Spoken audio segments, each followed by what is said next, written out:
رمضان پاکستان،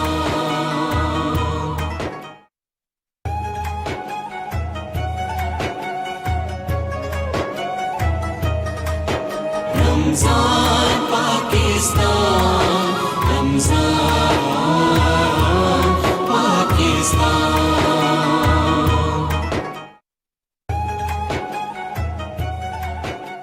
جی السلام علیکم and very good morning. صبح پاکستان کے ساتھ میں ہوں آپ کی میزبان زریاب عارف اور میرے ساتھ ہیں محمد شعیب۔ موضوع ہمارا آج ہے نیند۔ بالکل، وہ جن کی پوری نہیں ہوئی، وہ جن کی پوری ہو گئی۔ جن کی پوری ہوئی وہ کیسے ہوئی؟ I want to know that۔ وہ تو وہی بتا سکتے ہیں، لیکن ہم وہ دکھیارے ہیں کہ جن کی پوری ہونے کا نام ہی نہیں لے رہی ہے۔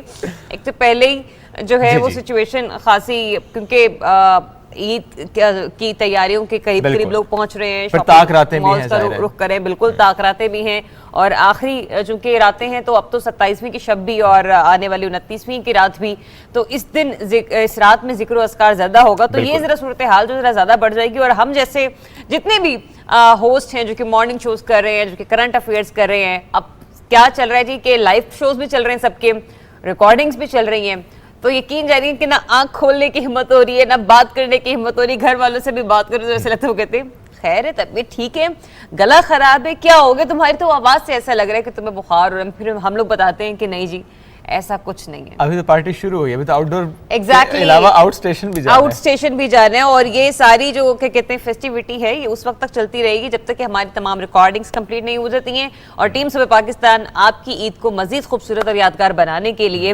اپنی کوششیں جو ہے وہ جاری و ساری رکھے ہوئے۔ لیکن آپ سب نے کرنا یہ کہ آج ہمارے ساتھ مل کے دعا کریں، یا اللہ رحمت کی بارش عطا فرما، آمین۔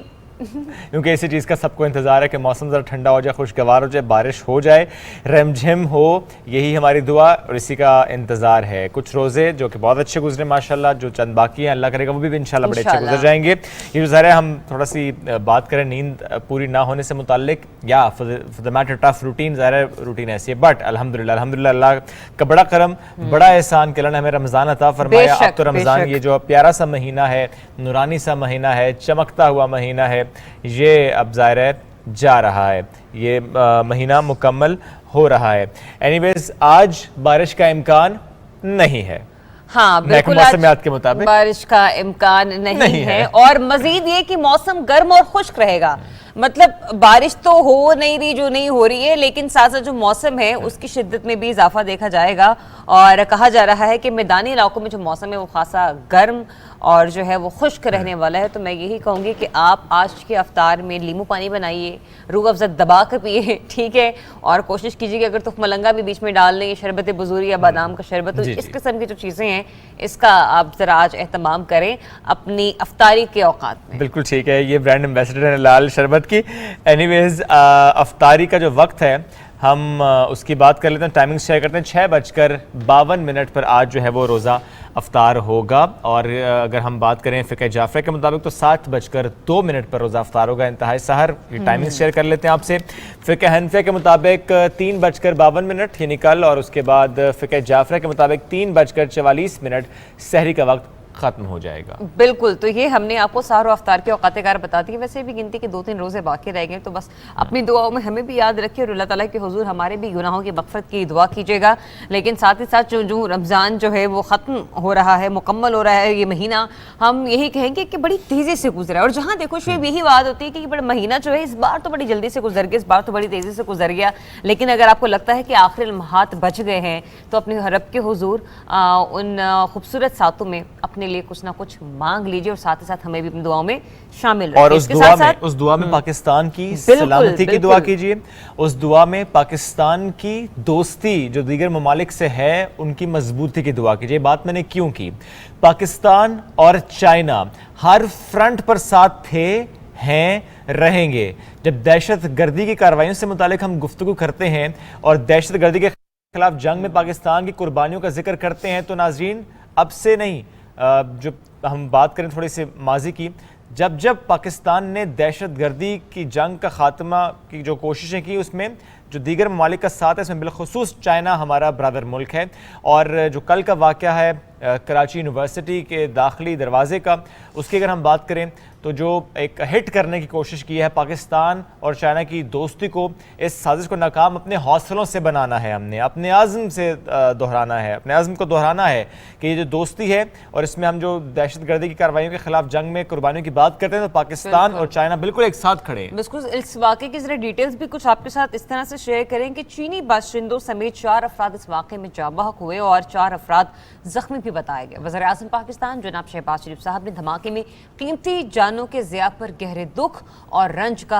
اظہار کیا ہے۔ دہشت گردی کی اس بزدلانہ کارروائی میں ملوث عناصر کو کیفر کردار تک پہنچانے اور ہر صورت انصاف کے کٹہرے میں لانے کا ایک بار پھر سے وعدہ کیا گیا عوام کے ساتھ، اور واقعے کے بعد وزیر اعظم شہباز شریف نے چینی سفارت خانے کا دورہ بھی کیا، جو کہ بڑا مثبت پیغام ہے کہ وہ خود جو ہے وہ چینی سفارت خانے گئے اس واقعے کے بعد اور جا کر بتایا کہ اس دکھ کی گھڑی میں، اس لمحے میں وہ اپنے چینی بھائیوں کے ساتھ کھڑے ہیں، چینی قوم کے ساتھ کھڑے ہیں۔ انہوں نے گہرے دکھ اور رنج کا اظہار کرتے ہوئے کہا کہ پوری پاکستانی قوم اپنے آئرن بردرز پر وحشیانہ حملے پر صدمے اور غم کی حالت میں ہے، جبکہ پاکستانی سرزمین سے ہر قسم کی دہشت گردی اور دہشت گردوں کے خاتمے کا تہیہ بھی کر رکھا ہے، جبکہ اس واقعے کی تیزی سے تحقیقات کریں گے اور مجرموں کو قانون کے مطابق عبرت کا نشان بنائیں گے۔ بالکل، میڈیا سے گفتگو بھی کی شہباز شریف صاحب نے، اور ان کے ہمراہ وزیر داخلہ اور وزیر برائے منصوبہ بندی احسن اقبال صاحب بھی موجود ہیں، رانا ثناء اللہ صاحب بھی ساتھ موجود، اور احسن اقبال صاحب یعنی وفاقی وزراء بھی ساتھ موجود تھے۔ اور اس کے علاوہ اگر ہم کراچی ہی کی مزید بات کریں تو وزیر اعلیٰ سندھ سید مراد علی شاہ صاحب نے چائنیز کونسلیٹ کا دورہ کیا ہے، تو ہر طرف سے مذمت کی جا رہی ہے اس واقعے کی، اور اس سے متعلق زیادہ تحقیقات کا جس نظریات نے حوالہ بھی دیا کہ کیفر کردار تک پہنچایا جائے گا ان تمام عناصر کو جو کہ ملوث ہیں، اس میں قانون کے مطابق عبرت کا نشان بنایا جائے گا۔ اور اس کے علاوہ اگر ہم بات کریں تو جو فارن آفس ہے اس کی طرف سے بھی ایک نوٹیفیکیشن، اس کی طرف سے بھی باقاعدہ اس کو کنڈیم کیا گیا ہے اس مذموم سازش کو، تو ہم نے سوچا اس کا بھی حوالہ ہم ضرور یہاں پر دیں، کیونکہ ظاہر ہے یہ جو معاملات ہیں اس وقت اس میں ہم نے ضرور یہ دیکھنا ہے کہ کون اس کے پیچھے ہے، یہ دشمن عناصر ہے، ملک دشمن عناصر یا امن دشمن عناصر کہاں کہاں سرگرم ہے، کہاں سے ان کی ڈوریاں ہلائی جا رہی ہیں، کون ہے جو ان کو فیول کر رہا ہے، کون ہے جو ان کو سپورٹ کر رہا ہے، تو اس سپلائی چین کو توڑنا ہے ہم نے، اور اس کو لوکیٹ کرنا ہے کہ ان ایکچوئل کون ہے اس کے پیچھے، جو تو ہم سب جانتے ہیں کہ دشمن کون ہے، پاک چین دوستی کا دشمن کون ہے، سی پیک کا دشمن کون ہے، امن کا دشمن کون ہے، ترقی کا دشمن کون ہے، پراسپیرٹی کا دشمن کون ہے، اس دشمن کو جانتے ہیں، لیکن جو عناصر اس وقت استعمال ہو رہے ہیں ہم نے ضرور ان کو لوکیٹ کرنا ہے، ٹریس کرنا ہے، ان کے حوالے سے ہمیں ایک مربوط حکمت عملی جو ہے وہ تیار دی بالکل ایسے ہی کرنے، اور ایسے اس دکھ کی گھڑی میں جہاں ہماری ریاست اور اس کے تمام سٹیک ہولڈرز چینی بہن بھائیوں کے ساتھ کھڑے، وہیں پر پاکستانی جتنے بھی عوام ہیں، جتنے بھی شہری ہیں، ہم پاکستانی بھی آپ کی اس دکھ کی گھڑی میں اسی طرح سے شریک ہے جیسے کہ آپ ہماری خوشیوں میں اور ہمارے غموں میں ہمارے ساتھ ہوتے ہیں۔ آگے بڑھتے ہیں اور پرائم منسٹر آف پاکستان جناب شہباز شریف صاحب کے حوالے سے ایک اور خبر آپ کو دیتے ہیں، جس کا تمام سرکاری ملازمین ہو یا پرائیویٹ ملازمین ہو سبھی بڑا بے چینی سے انتظار کر رہے تھے کہ جی آخر ہونے کیا جا رہا ہے۔ تو جناب عید کی چھٹیوں کے حوالے سے کہا جا رہا ہے کہ کوئی ایک اچھا فیصلہ لیا جا رہا ہے، غالباً 4 چھٹیاں مل سکتی ہیں، لیکن کوئی حتمی اعلان ابھی نہیں آیا ہے۔ نوٹیفیکیشن آئے گا تو ضرور آپ سے شیئر کریں گے، لیکن ایک چیز ہمارے پاس ضرور ہے جو شیئر کرنے کے لیے، اور وہ ہے اینٹی پولیو کیمپین سے متعلق۔ وزیر اعظم پاکستان میاں محمد شہباز شریف صاحب نے بل اینڈ میلنڈا گیٹس کے فاؤنڈیشن کے جو چیئر ہیں بل گیٹس صاحب، ان سے ٹیلی فونک ان کا رابطہ ہوا ہے، اور جو اینٹی پولیو کیمپین ہے اس میں جو پاکستان فاؤنڈیشن کا تعاون ہے اس پر بات چیت ہوئی ہے، کیسے اس کا خاتمہ ہوگا، کیسے آگے بڑھنا ہے، سب پر جو ہے وہ ڈسکشنز ہوئی ہیں، بیکاز نارتھ وزیرستان میں جو ریسنٹلی کیس رپورٹ ہوا ہے اس کے بعد کنسرن تھے کہ آخر یہ 15 مہینے بعد ایک کیس رپورٹ آخر کیوں ہوا، کیونکہ ظاہر ہے ایک اس میں محنت رہی ہے، وقت لگایا گیا ہے، اور ابھی دوبارہ سے کیس کا رپورٹ ہونا تو اس پر بل گیٹس اور شہباز شریف صاحب کے درمیان ڈسکشنز ہوئی ہیں۔ ایگزیکٹلی، یہ تو آپ نے پولیو کے خاتمے کے حوالے سے کہا اعلان جو ہے وہ یہاں پر شیئر کیا ہمارے ویورز کے ساتھ، ساتھ ہی ساتھ ایک اور خاتمے کا بھی اعلان کیا گیا ہے، وہ ہے لوڈ شیڈنگ کا خاتمہ، لیکن اسپیسیفکلی اس کے لیے کہ جب عید کی چھٹیاں ہوں گی ان میں بالخصوص اس چیز کو جو ہے وہ یقینی بنایا جائے گا کہ تمام شہروں میں، جی ہاں ملک بھر کے تمام شہروں میں لوڈ شیڈنگ کا خاتمہ، اس کا تدارک، اس کا